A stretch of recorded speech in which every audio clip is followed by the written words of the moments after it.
Yo, what's up everybody? Welcome back to Tekken. Patch 1.05 came out a couple of days ago. I think it was about a week ago now, and it's been received really well. I really like a lot of the changes that are in it, and I think you will too. So I wanted to give a really high level, top line overview of some of the really wide changes that have been made to the system in the game overall. If you're interested in what's been changed about your character, I recommend checking out the patch notes. I'll just leave them in the description so you can go check. This isn't like a new patch. Like, this was announced about a week ago, so it's possible you've already seen somebody else talk about it, but now you get to hear me talk about it, all right? And how special is that? So in this topmost cell, they tried to outline what their goals are for this patch. So it says that it's aimed at addressing the following issues: characters who were not able to fully exhibit their unique characteristics and strengths in Tekken 8, characters with disproportionately strong moves or high combo damage, and situations where one player dominates the attack, making it difficult to utilize defensive techniques effectively. I think this third bullet point was one of the bigger ones that was leaving a sour taste in people's mouth, so I'm most curious to see how they address this. Well, I guess I already know, but I'm sure you'll be curious to see. So, to address issue number one, they say characters like Kazuya, Paul, and Raven are going to receive buffs to better showcase their unique characteristics and strengths.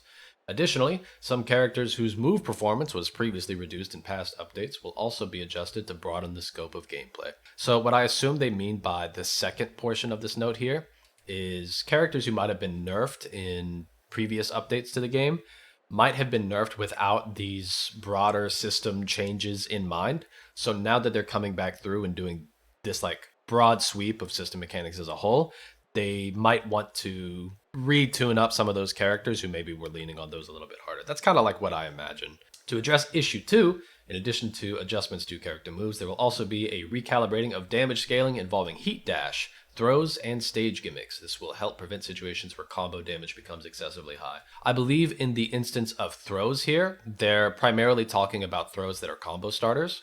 So either throws that would wall splat and lead to a wall combo, or throws that triggered some sort of stage interaction. So a Fang up forward 1+2 would trigger a floor interaction or a floor break or a floor explosion or whatever. Those are probably the things that they're looking at addressing there. And then to address issue 3, the wall stagger effect of heat dash will be removed, and the performance of heat burst and throws are going to be revised. This will enhance the effectiveness of sidestepping and increase the importance of three-dimensional strategic interactions. Beautiful. This should be pretty clear, but we'll provide some visual examples here in a little bit as we get to the specific section in the notes where these are further outlined. Now, this is the first really big section here, but I kind of don't like the way they ordered it, so I'm going to read it out of order a little bit here. The first thing is that the explosion-type stage gimmicks have had their damage reduced by 5.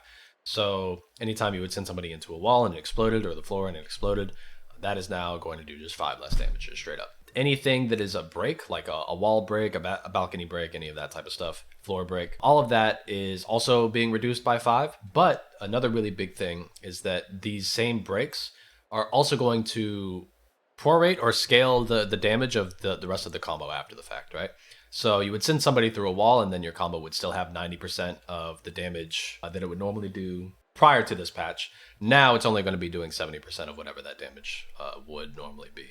So this is really nice. Basically, this all just means that you are going to take a lot less damage from combos that involve stage interactables. They're still going to be worth it. You still want to go and do them.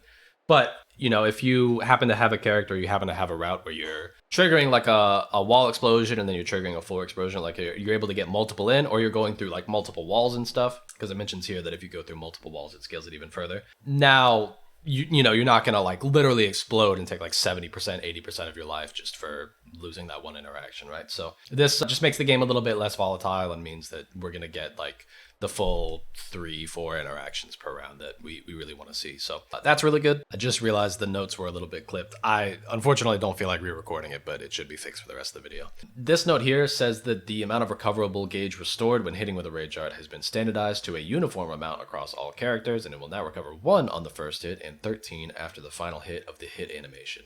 I believe when it says recoverable gauge, what it's talking about is that recoverable health that you have. If I'm understanding correctly, I didn't really notice this before, but people were saying that rage arts that had multiple hits were recovering more health than characters who had only a couple of hits in their rage art, and it didn't feel like it was an intended consequence of that design. It just felt like hits recover life, and this one has more hits, so it just recovers more life, which didn't really feel fair. So now they have sort of standardized that across the board. Like, okay, if you land with your rage art, you recover this much health. So that's nice. Again, I didn't really notice it before, but had I noticed it, I would have been mad. So there you go. All right, this next section is about heat burst. So just in case you forgot, heat burst is this thing. Maybe that's silly, but I'm really bad with names, so I kind of needed the reminder myself. All right, so what did they change about it? Well, it looks like, if I just pull it up on my screen now, they reduced the tracking ability against opponent sidesteps. So that's counterplay. We love that. That's pretty good. They also removed the reversal break attribute. So what that means is that this change allows players to counter heat burst with power crush or parry techniques if they anticipate the attack. Whoa! Imagine being able to outplay it. That's crazy. The strike damage can no longer cause a KO. That's a little weird, but I guess what that means is, I think somebody mentioned that there were like checkmate situations where you could just do this and like would basically just work. I mean, that doesn't feel right because I feel like you would just be able to block. I don't know, but in any case, it can no longer kill, so that's cool. You know, you have to take a little bit of a risk now. Reduce the distance to the opponent on hit, so basically universally heat burst. It felt like they would reach like half a screen away, like no matter who the character was. You had some characters with really insane ones, but just in general, they all felt crazy good. Now they hit a little bit closer to the, they hit just a little bit closer in general. So that's really nice. So all of these things basically add up to, it is a linear move that reaches right in front of you and is +1 on block, but the opponent can now sidestep, the opponent can now power crush it, the opponent can now parry it, and you can't just use it to like threaten to kill somebody without actually having to take a risk anymore. So that's really cool. That's really nice. Heat dash, which just as a reminder is not this, but that dash right there. They've changed the way that it works. Now, I mean, this top one basically just says they eliminated some of the weirdness with positioning after you use it in instances where you were like on a certain side of the character or next to a wall or something like that. So that's nice in general. But this bottom one here says that it changes the opponent's behavior on block when heat dash is activated, removing the effect that induces wall stagger. So this is massive because in this example that I literally just showed, what used to happen is that if Fang did this and heat dash right at the wall, Paul would have gotten knocked back into the wall and had this little stagger effect where like this heat dash right now is only +5, but if you had gotten that wall stagger, it would have been like +20.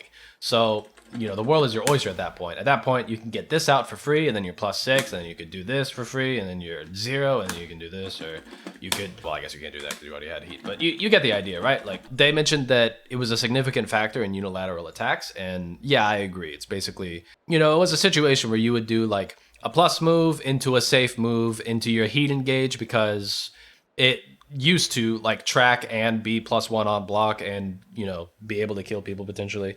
And then after you were +1 on block, you could do like another thing that was relatively safe or relatively plus, and then you could do your heat dash, which would make you +20 again, and then that would allow you to get your other plus move. Like you could create these instances for like 6, 7 moves where it just wasn't a good idea to do so much as jab at all. And now that has been sort of removed from the game. I mean, you could still create strong offensive sequences. They're just not like, holy fuck, when am I going to get my turn, right? So that's really cool. Another change that is pretty cool is this one that they made to normal throws. So normal throws are now treated as homing attacks. Their tracking performance remains unchanged from version 1.04. So basically the normal throws were already homing attacks. It's just now they're called homing attacks and they have the homing animation on them. The tracking performance of command throws has been reduced. This change introduces the possibility of sidestepping to avoid command throws, like again, most characters up forward 1+2.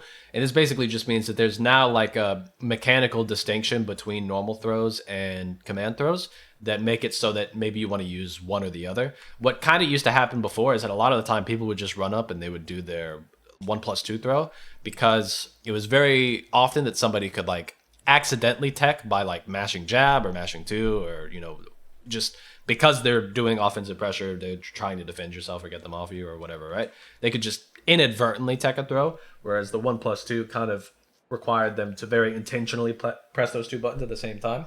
Now, these 2 types of throws are functionally different, so you use them for their different purposes, right? So that's really nice. But the other thing I think is interesting about this is that it means that it literally changes the animation of these throws. So if I just do up forward 1+2, you can see it looks the exact same. But if I do 1+3 or 2+4, you see that these now have that little tracking like swipe on them, right? To indicate that they're tracking moves. But one thing that I noticed that I'm not a super big fan of is that if I do 2+4, you can very clearly see that little swiping animation, right? Because it's towards the camera. But if I do 1+3, it's actually kind of hard to see. Like, obviously you can still see the fact that Feng is reaching out with his left arm first, but if I'm close enough to the opponent to land the throw, you actually can't see that homing animation too much. So it's interesting because it's a visual tell outside of just paying attention to the character's arms that let you know how to tech, but you can only see it on one side or the other, and that side is dependent on what side the camera's on, which isn't obvious if you're playing online and is obvious if you're playing locally.